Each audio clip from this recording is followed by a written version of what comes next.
Ever since the late 1600s, when Guam first became a Spanish colony, Agaña was the principal town and the administrative center.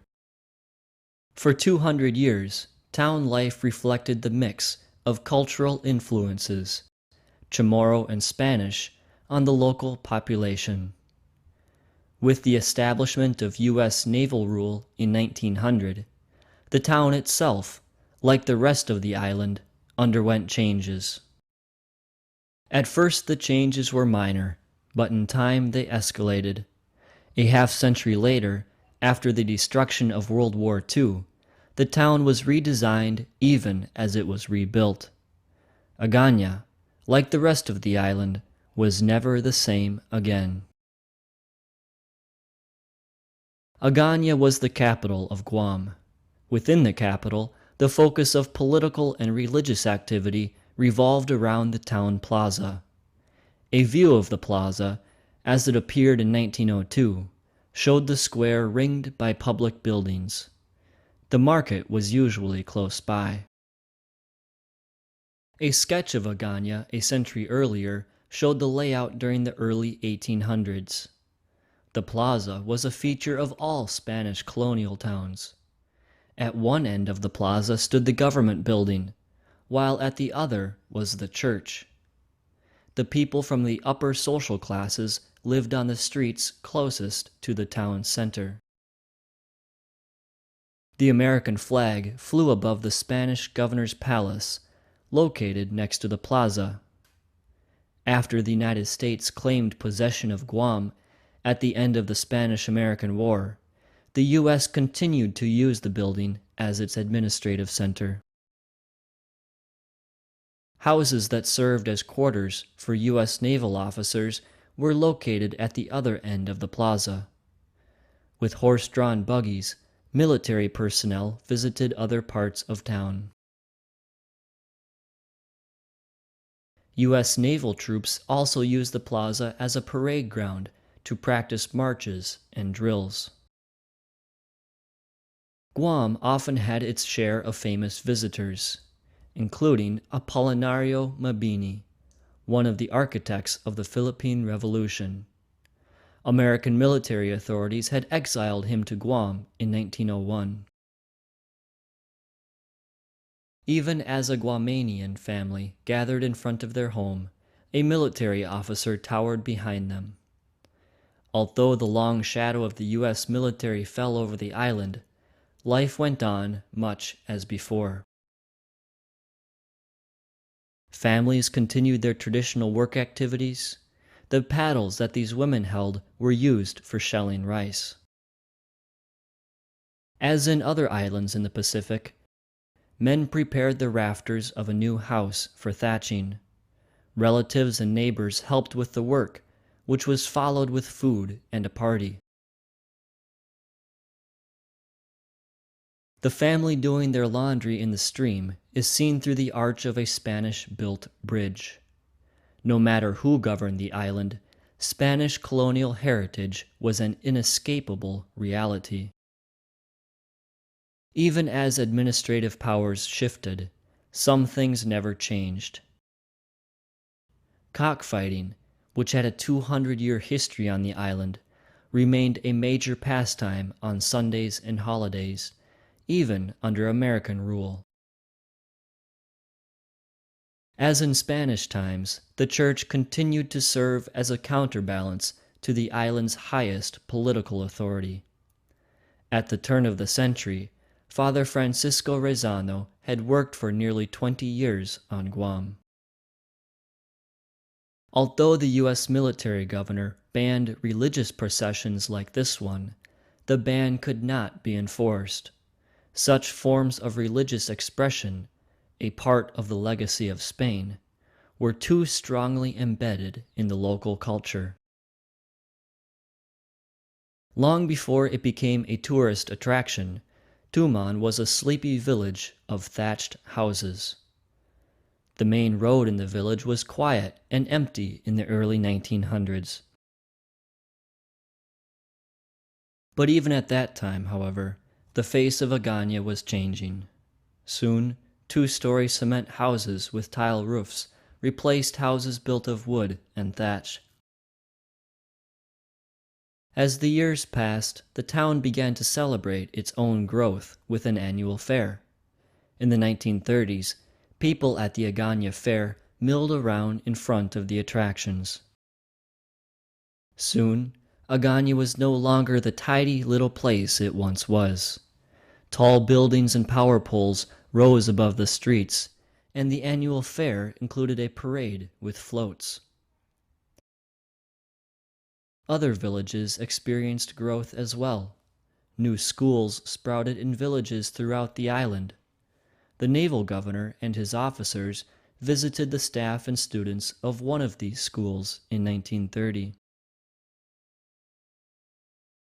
Even 40 years of U.S. naval rule and the development it brought, the Agana Plaza was still recognizable.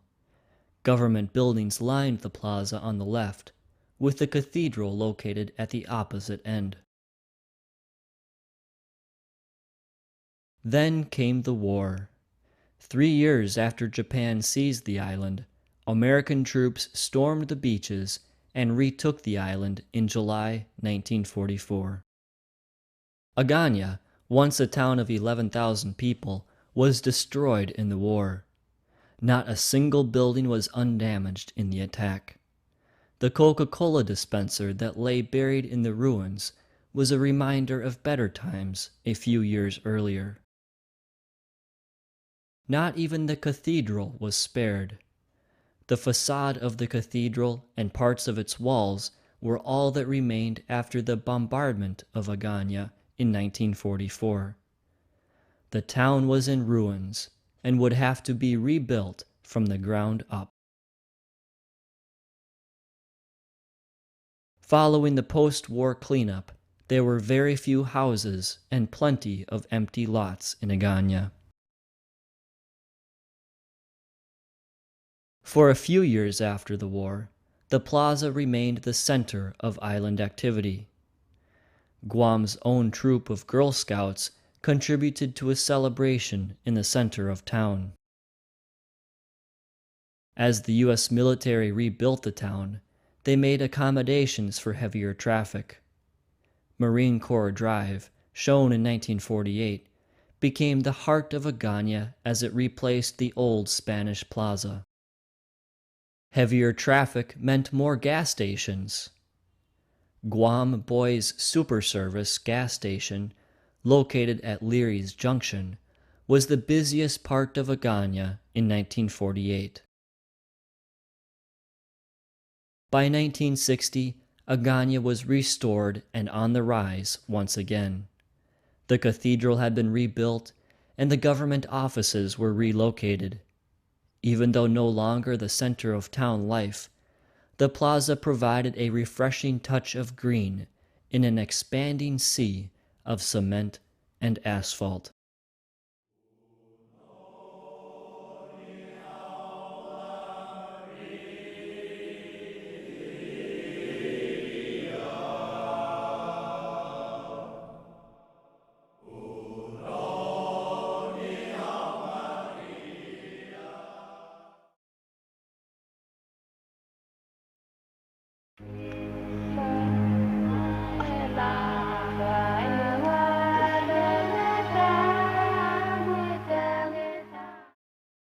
Even before the start of German rule, Germans and Micronesians had become acquainted with one another.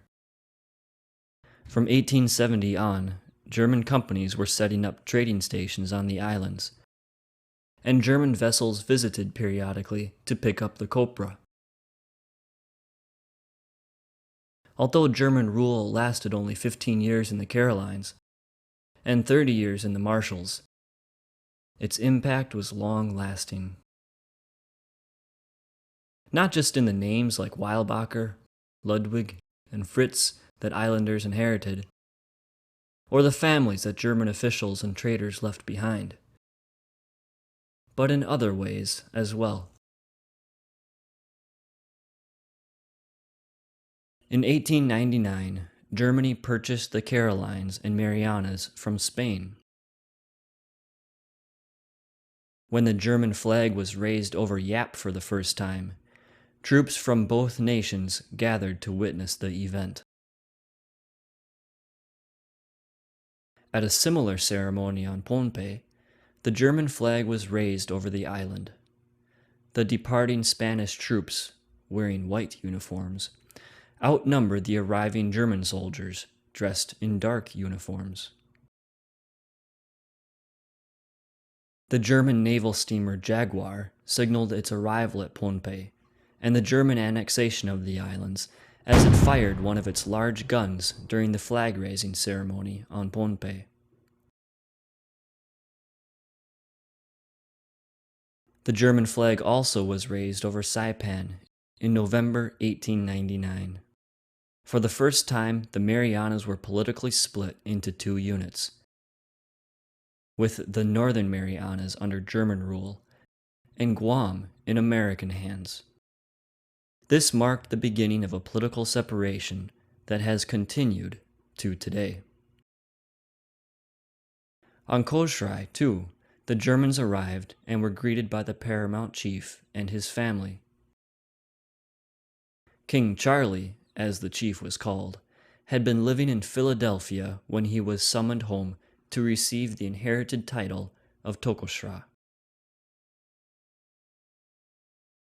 In Yap, the administrative center for the Western Carolines, German authorities oversaw the construction of two-story buildings, docks, roads, and a variety of other development projects. Germany soon linked its new colony to the rest of the world by cable. The headquarters for the cable station on Yap was opened in 1905 and operated for many years afterwards. Colonia Pohnpei became the administrative center for the Eastern Carolines. After a few years of German control, buildings in Colonia Town rose above the trees, as seen from the lagoon in 1907. A single Pohnpeian stood outside of the governor's residence on Pohnpei. Two-story buildings, such as the governor's residence and administrative building, were a new spectacle for Pohnpeians. The high chiefs of Pohnpei, all of them dressed in white, gathered with Governor Georg Fritz. Like the governors and other island groups, Fritz regularly assembled the highest-ranking chiefs to enlist their support for projects that he hoped to introduce to the people. Soon after assuming control of the islands, the German authorities tried to disarm the islanders. The Chukis complied with German orders, turning in over 400 weapons in 1904. Pohnpeians, however, kept many of their firearms, despite repeated German efforts to persuade them to surrender their guns. Dr. Max Gerschner, the German physician on Pohnpei, helped the government provide medical treatment for the people. Gerschner also studied the Pohnpeian language, and for a short time he served as governor of Pohnpei. Except for an administration building, German authorities initially had little presence on Palau. Then, in 1905, a German police officer and a few troops arrived, and Germany's influence in Palau grew rapidly. Soon, Germans began to mine phosphate on Angar Island in Palau. The workers were recruited from Yap and Palau to work on one-year contracts. They made the equivalent of $4 a month. Mining operations continued on Angar for more than 30 years. Ibadul Lau, the paramount chief of Koror, spoke 2 or 3 European languages. He, as well as many other Palauan chiefs, generally supported the German administration.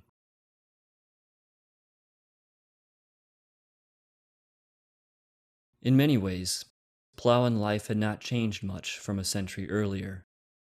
European traders and Palawan men gathered to exchange goods. And spirit houses, like this one, were used when people wished to communicate with the dead.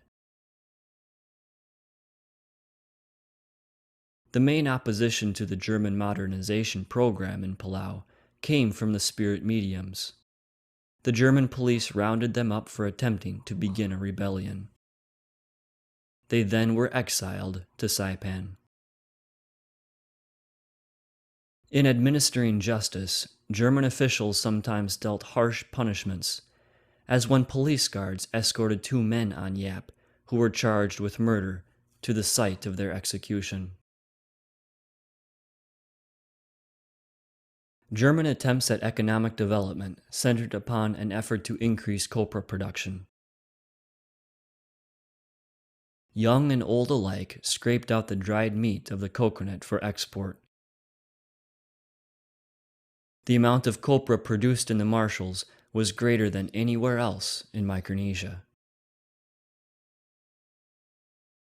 The German government issued an order that every adult plant a specified number of coconut trees each year. On Saipan, men cleared land for planting coconuts.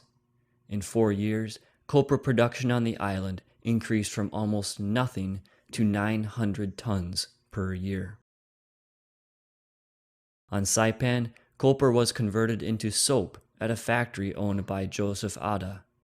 Ada, who was sent to Germany for special training, returned to Saipan as a German citizen and became a prominent businessman.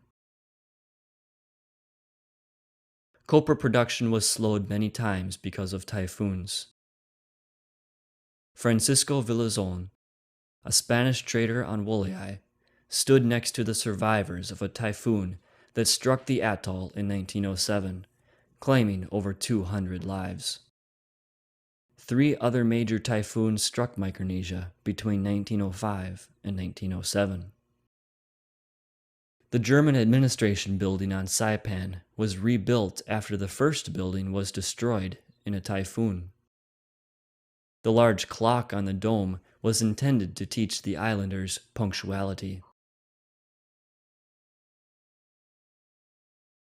Thanks to the long Spanish presence in the Marianas, Saipan was more modernized than the other islands. A look inside the home of 2 young Carolinians illustrates how the wealthy class lived on Saipan. Religious celebrations, like a Good Friday procession on Saipan, were a legacy of the long years of Spanish Catholic influence. Even under German rule, Saipan's population remained Catholic. Novenas and rosaries continued to mark deaths, as they had for the 2 centuries before.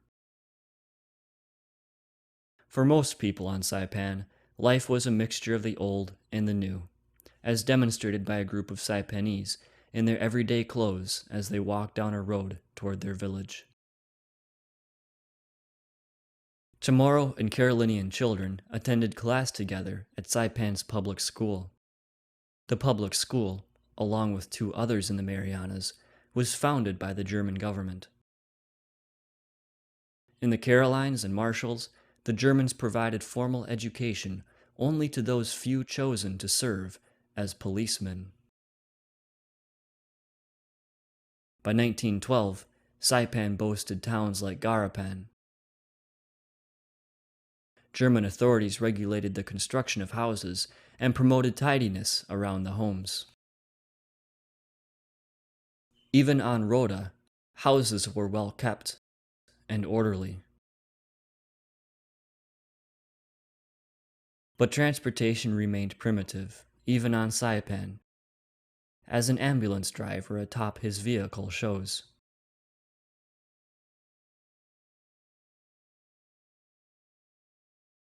A sailor's cap, with the name of the German naval ship Cormoran, rests on a young girl's head. The naval ship was sunk off Guam at the start of World War I, when Germany was stripped of its island possessions by Japan. Even after German officials were forced to leave, their legacy, like the sailor's cap, remained.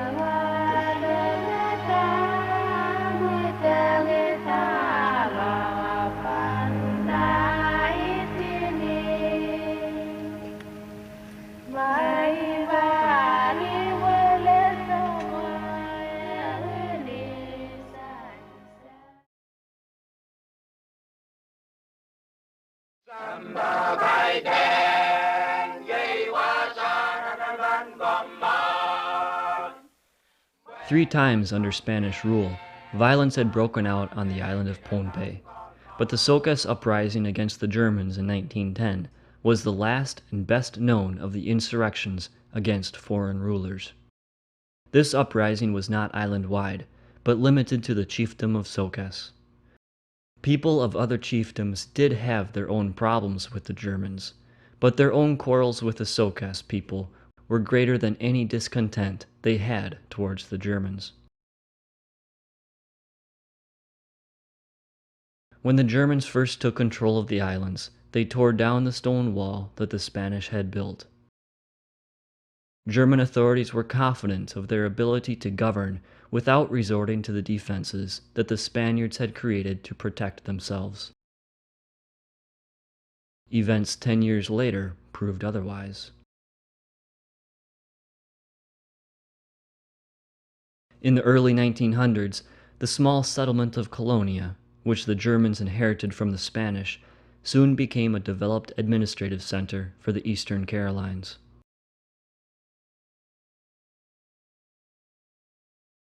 The governor's residence in Colonia was home to Georg Fritz, the newly appointed governor in 1908. Soon after he took office, Georg Fritz gathered with Pohnpeian leaders to announce new laws. He limited the number of chiefly feasts and imposed a tax on all Pohnpeian males to be paid in labor.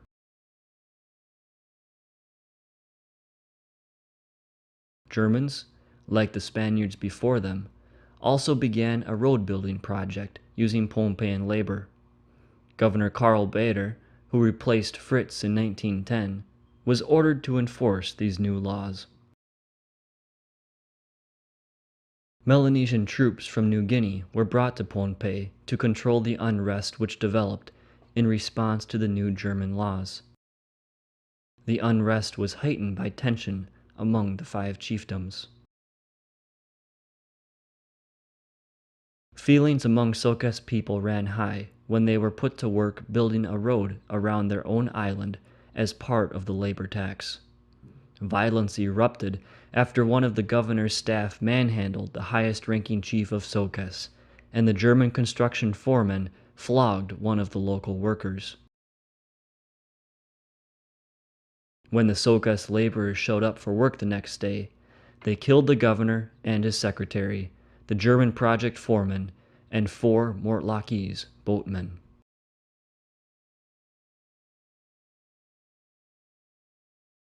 The handful of Germans on the island fled to the colony, where the wall was hastily rebuilt and new defenses set up.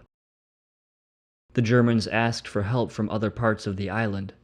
Netsch, Oo, and Madeleine responded immediately. Kitchie sent forces a few days later. The task of guarding the colony fell to these German allies.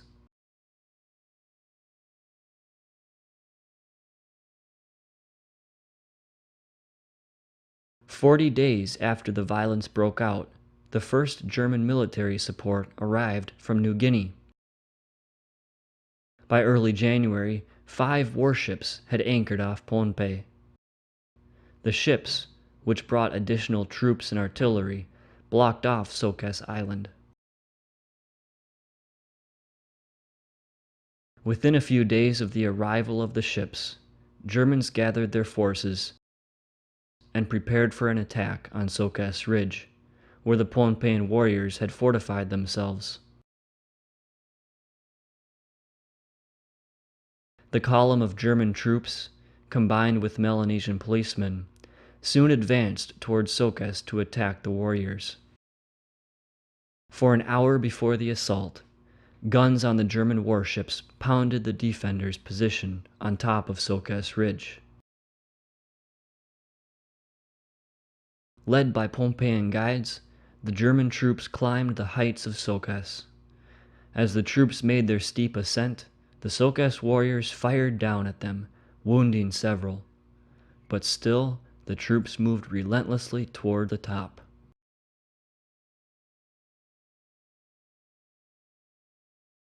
As the German troops moved forward, they searched caves and shelters, hoping to take prisoners as they advanced. They captured 20 people, most of them women and children.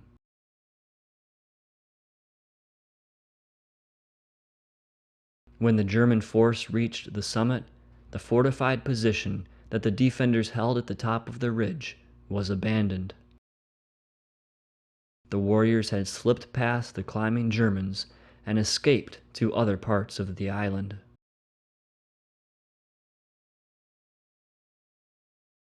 The German troops rested overnight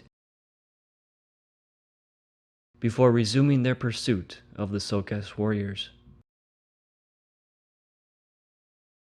During the next several days, the German troops searched Palikir and the rest of Sokas for the defenders. The Germans rounded up 250 Sokas people, a little more than half of the total population.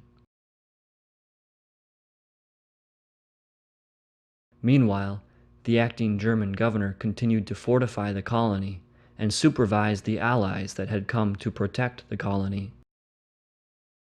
There was little fear of an attack, however, for the Sokas people were on the run.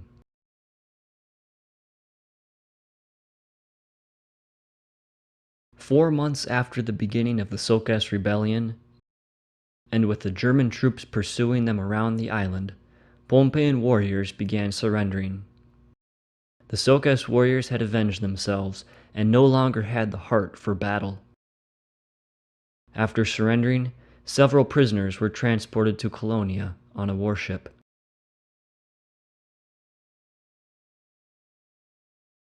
Chief Samuel, one of the main leaders of the Sokas party, was among those taken by the Germans during their march into the interior of the island. A few days after he surrendered, the last of the fugitives turned themselves in. After a quick trial, the Germans sentenced 15 men to be executed by a firing squad. The men sentenced to death are shown here with some of their friends just minutes before they died. Two more Pohnpeians, who had already been sent to Yap, were executed there for their role in the uprising. Lepererin and Somadao, the two men who led the Sokas uprising, are shown here shortly before their execution. Sokas people still sing of the courage of these two leaders in facing the Germans.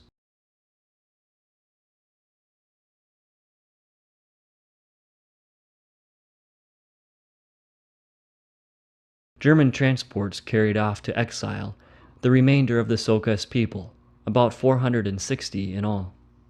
They were brought to Yap for a few months, and then to Palau, which was to become their permanent home.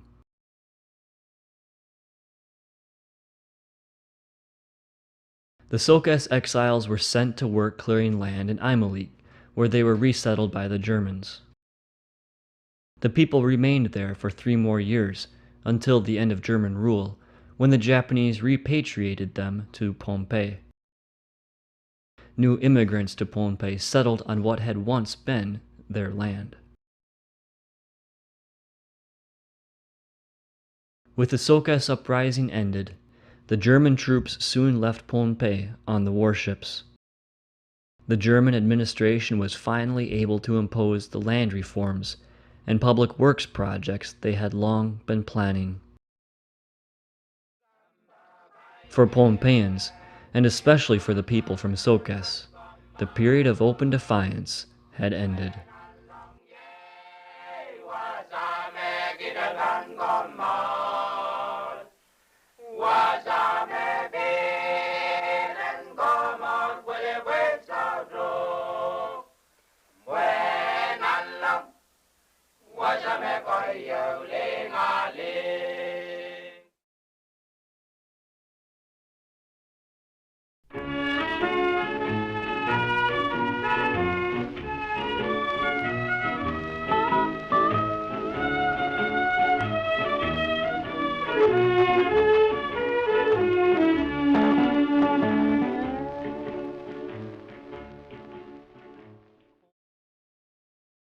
For Micronesians during the early 1900s, a major war brought a change in colonial administration. Germany had acquired the islands from Spain after the U.S. defeat of Spain in 1899. Just 15 years later, at the outbreak of World War I in 1914, Japan swept through Micronesia and seized the islands from Germany. A new colonial period had begun, and a new flag was unfurled over Micronesia, one that would remain for the next 30 years.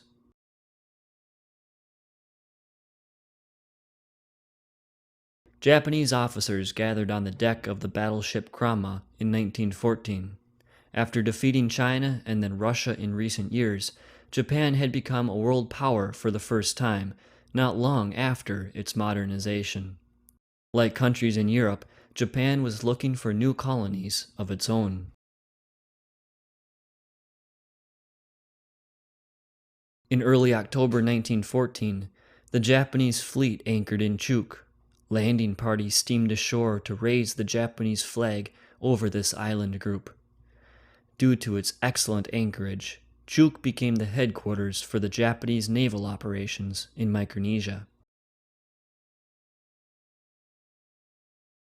People gathered at the dock on Tolawas for the celebration of the Japanese takeover in Chuuk. After the Japanese flag was raised, the warships sailed off, taking most of the German officials with them. Until the early 1920s, the Japanese flag flew from the Naval Administration Office on Tolawas in Chuuk. Later, the headquarters was transferred to Palau. When the Japanese arrived in Chuuk, they met Chuukese who looked similar to these 5 men from Wena, photographed in 1915. Some Chuukese wore pants. Most wore some sort of upper garment, either a shirt or the traditional poncho. Nearly all of the men in the villages still wore pendants from their slit earlobes. As they began to administer the islands, Japanese naval officers began to have daily contact with the local people. At the same time as Japanese soldiers took control of Chuuk, another Japanese fleet occupied the Western Carolines. In Angar, Palau, police guards stood outside the naval office when the island and the German-run phosphate mines passed into Japanese hands. Once the roof of the kitchen was completed for the new naval station in Koror, Japanese forces in Palau established an office there. One of the ranking chiefs of Koror was carried to the naval station to pay his respects to the new Japanese official. Ibadul Lao stood with other Palauan chiefs and Japanese naval officers. Lao was a strong supporter of modernization in Palau, as is shown by his Western-style dress, which was worn by him and only one other Palauan chief at the time. When the Japanese arrived, the village of Malakal still looked like a 19th century trade station. But as Koror was built up into a modern town in the years ahead, Malakal also took on a new look. In 1914, Palau looked much as it did during most of the previous century, including this Palauan house with an elevated gravesite next to it and a cookhouse in the back. Likewise, in 1914, Palauan men dressed much as they did in the previous century. They were clothed in a very brief loincloth, with an adze on their shoulder, and a betel nut bag in hand. Some men wore the dugong bone bracelet, which was a mark of prestige. Women still carried burdens on their head, as they had always done. Most had not yet exchanged their traditional skirts for dresses. They also wore the decorative belt around the waist. The old war canoes were still to be seen in Palau when the Japanese Navy arrived. This one, paddled by 30 men, carried Ibadul around the rock islands.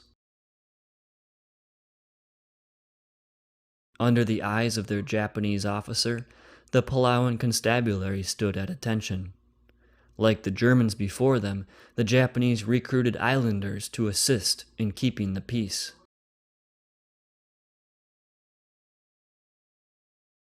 In Yap, just a few years after the arrival of the Japanese, the Naval Administration Office stood where the state government office stands today. Yap, the district headquarters for the Germans since 1899, was much more built up than Palau at that time. Yapese women entertained Japanese naval officers with their dances as they do visitors today. The building in the background was the old German cable station, a building that was soon converted into the Japanese post office.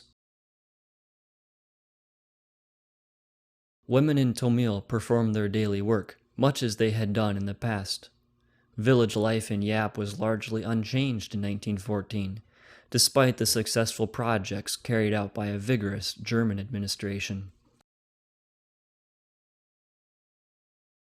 Japanese officials made their way even to the outer islands, such as Ulithi, where a group of children posed with 3 Japanese naval officials.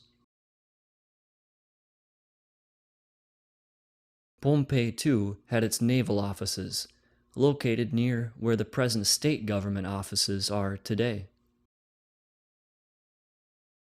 People in Pohnpei lined the side of the road to greet a Japanese dignitary visiting the island. Official visits such as this became increasingly common. Japan also took possession of the Marshall Islands. The Marshallese had been influenced by missionaries, traders, and colonial government officials for many years. When a Japanese party visited in 1916, they found villagers fully clothed in shirts, pants, and even hats. But when it came to dress style, no one could compare with the Iroij, or paramount chiefs. With a top hat on his head, a watch fob in his pocket, and an umbrella in his hand, Jebrick, one of the 2 main Iroij on Majuro, and his wife could have been at home in any of the capitals of Europe. Within a few years of the arrival of the first Japanese troops, most children attended the public schools run by Japanese naval officers. Soon, students had no problem finding Japan or Australia on a map. In administering the islands, naval officials were obliged to provide education and medical services for the islanders. Sometimes the services were introduced before buildings could be set up to house them. Such was the case for a Japanese dentist working on Majuro. Like other island groups, the Marshalls had its local policemen serving under the Japanese. Even before the Japanese Navy reached the islands, Nanyo Boeki Kaisha and other Japanese trade companies were doing business in Micronesia. They had taken over the copra trade on Jaluit and elsewhere several years before the Japanese flag was unfurled over the islands. By 1916, Jaluit had a trade store that was the equal of any in Micronesia. As trade flourished, the main street in town quickly grew into a respectable business center. A kimono and parasol transformed this Marshallese girl into a Japanese doll. Clothing wasn't everything, but it offered a hint as to what islanders aspired to become. With the Japanese flag unfurled over Micronesia, and with the island secured, the stage was set for the enormous influence Japanese culture was to have over nearly every area of island life during the next 30 years. 何が恋中て葉巻鳥小松が暮に呼ぶのかよ星もきれいな夜じゃないかなまじみ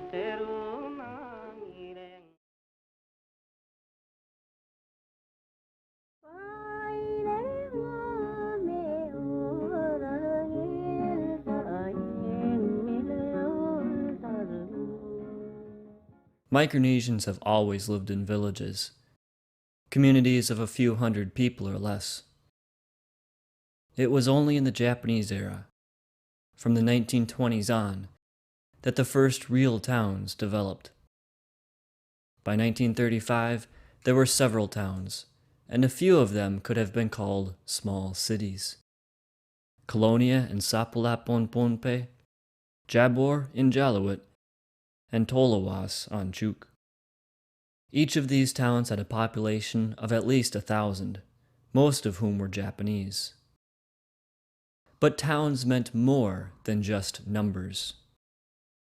They meant water, sewage, power, stores, and new forms of recreation, conveniences that would have been unimaginable in smaller communities.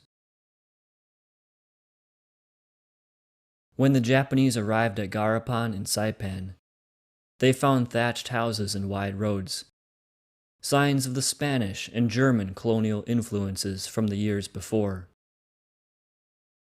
Only 5 years later, Garapan had taken on a new look.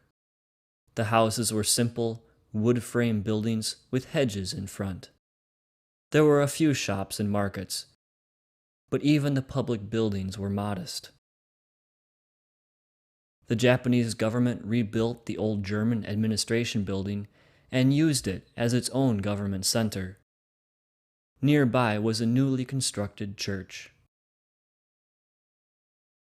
By 1932, Garapan had 2-story cement buildings and many more stores, not to mention power lines and crowds of pedestrians. Garapan's population was over 5,000 by this time. At festival time, the stores and markets in Garapan were festooned with banners, while trucks and cars lined the side of the road. A person could buy just about anything in town. The movie theater featured Japanese films for the residents of Garapan in the 1930s. It offered recreation for the growing population of Japanese and Okinawan shopkeepers and sugar workers.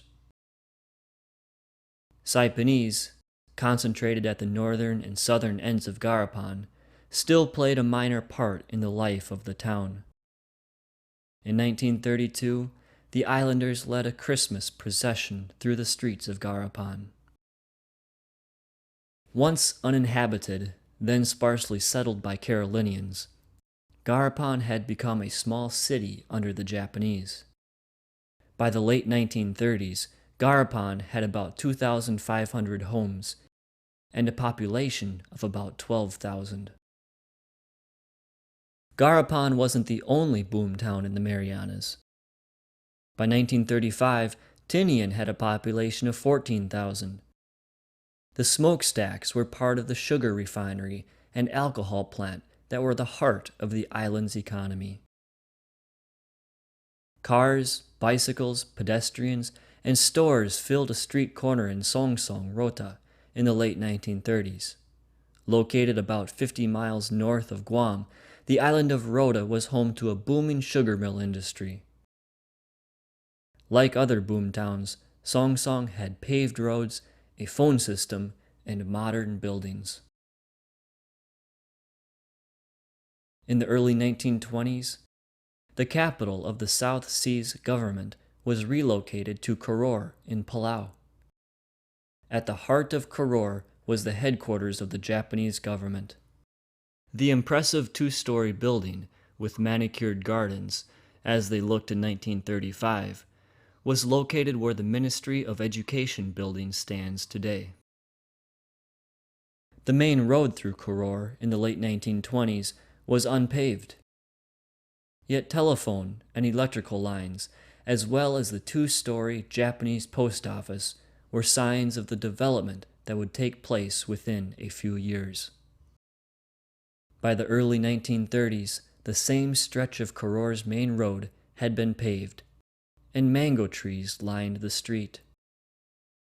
Outside of the post office, a car sped down the road, while across the street, Palauans parked their bicycles and visited one of the many shops that recently had been built. A few years later, the same road through Koror had been transformed into a boulevard. The large two-story structure was the Nanyo Bueki Kaisha building, which replaced some of the smaller shops. Koror's population at this time was about 5,000. The town of Koror offered residents most of the luxuries they were familiar with in Japan, including a newspaper. During the 1930s, the Japanese flag flew outside of the newspaper office building in Koror. The bicycles parked out front may have belonged to Palauan workers or messengers who had completed an intermediate level of education. Palauan residents in Koror in 1935 numbered about 1,000, or 1/5 of the town's population. This modern house, which included a water catchment system connected to the roof of the house, was home to one Palauan family. By the late 1930s, the Koror dock was crowded with cars. Big ships docked at Malakal, but small boats running back and forth from one part of Palau to another often used this dock. Malakal, the tiny island at the tip of Koror, which served as little more than a trade station for many years, was densely settled by fishermen. Pohnpei also had its own town, Colonia, which was a smaller version of Koror. Only about 200 Japanese lived on the island in the early 1920s, but even then they built dozens of small stores along Namiki-dori, the main road in Colonia, and filled the street with bicycles and pedestrians. 10 years later, the same stretch of Namiki-dori had taken on a new look.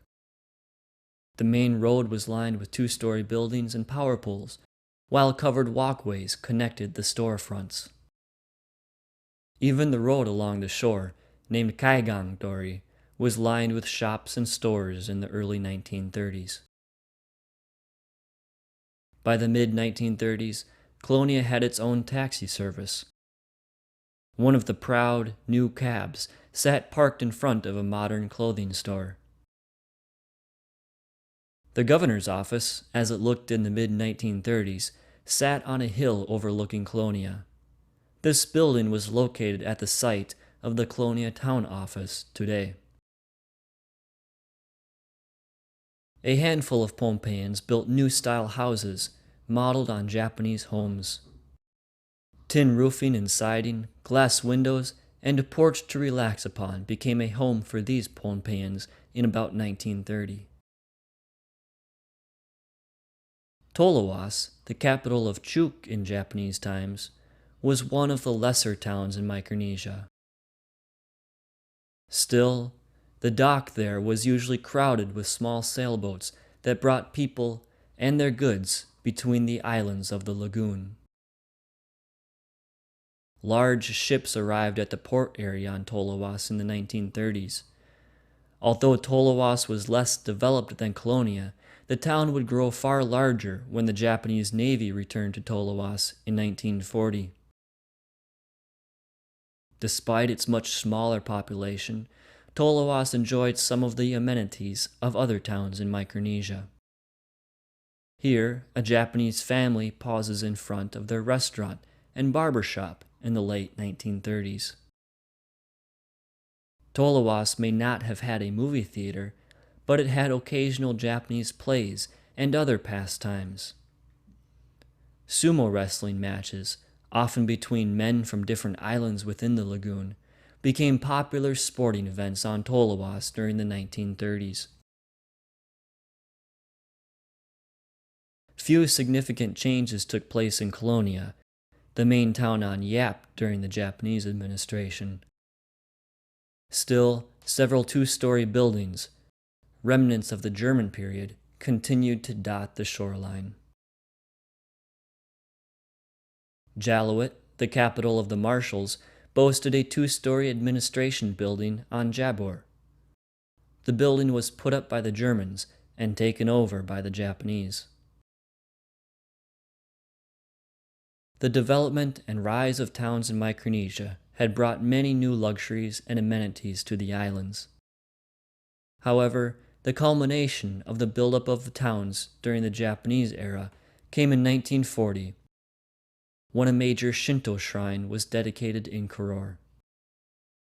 The dedication of the shrine, one of the largest in the Japanese Empire, drew many high officials from Tokyo.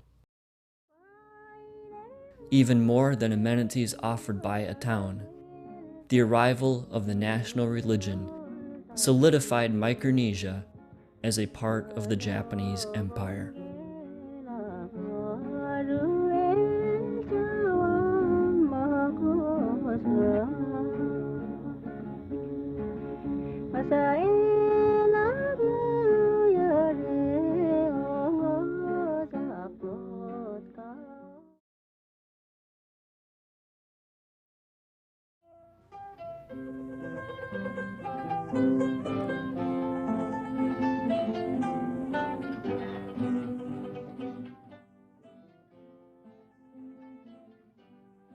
In the 1930s, under the Japanese administration, Micronesia was doing a booming business in trade and exports. There was the giant sugar industry and the phosphate mines, as well as other exports, including katsuobushi, starch, pineapples, and marine products like shell and pearls. The era of big business was a period when island exports paid the cost of operating the colonial government. It was a time when thousands of Japanese immigrants provided the bulk of the labor, while islanders watched the economic miracle transform their islands. Sugar was the backbone of the economy in the 1930s, bringing in over 20 million yen and accounting for 75% of the total exports during those years. The sugar industry was based almost entirely in the Marianas. The pioneers of the sugar industry included a group of Saipanese landowners who posed in front of the old German administration building in 1920. In 1922, Haruji Matsue, wearing the black jacket, together with other officials of the newly formed Nanyo Koatsu Kaisha, or NKK, celebrated the company's dedication of its new sugar industry on Saipan. Under Matsue's leadership, NKK and the sugar industry thrived on the island. The workers who planted and harvested the sugarcane were Japanese and Okinawans. They were brought in at company expense, given land to farm, and required to sell all sugar to NKK. Workers stacked the harvested sugarcane at a plantation in Rota. From there, it would be transported to a processing factory. In the early days, a long line of carabao carts carried the harvested sugarcane to the factory for processing. By 1928, 1,200 tons of sugar was processed each day. By the early 1930s, the carabao carts had given way to trucks and trains as the sugar industry became mechanized.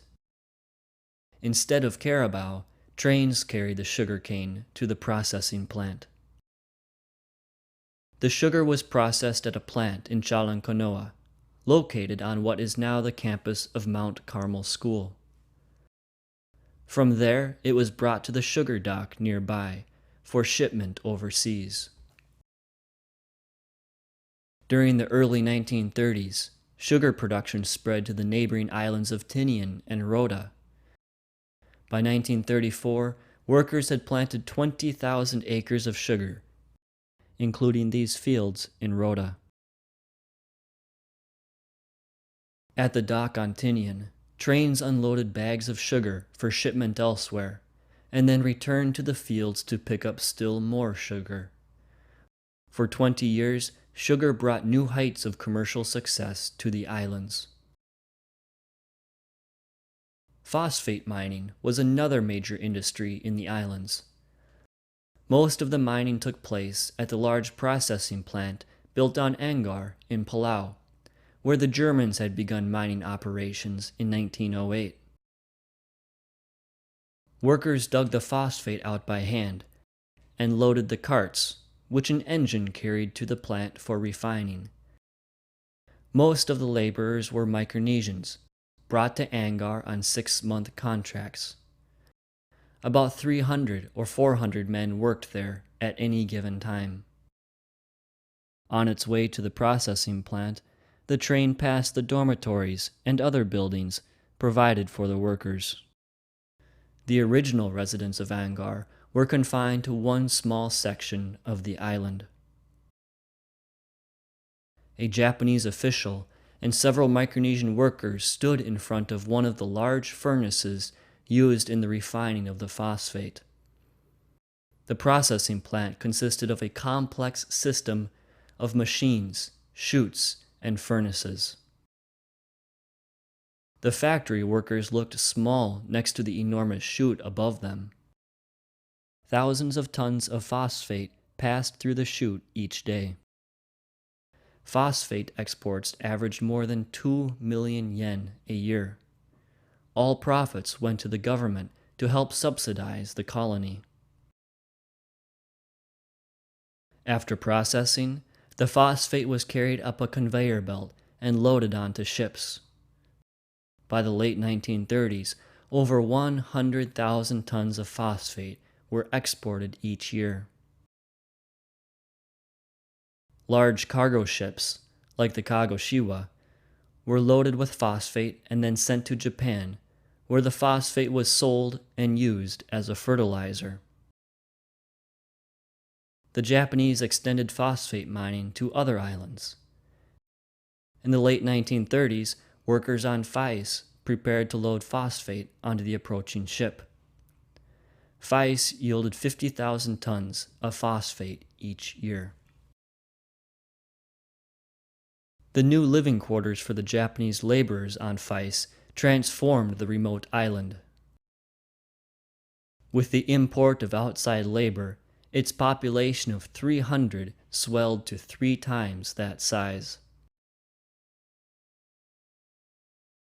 The population of Chuuk also grew with the arrival of Okinawan immigrants who began a fishing industry on Tolawas in 1928. The settlers caught and dried bonito, and then exported the hardened fish to be flaked and used as a flavoring called katsuobushi. Fishermen docked their boats at Tolawas and signaled the size of their catch with colored pennants. By 1936, 1,500 Okinawans were living in Chuuk and catching and processing fish for katsuobushi. As the industry spread to other islands, a katsuobushi factory was built in Palau in 1934. Saipan had a similar factory, and another was planned for Pohnpei.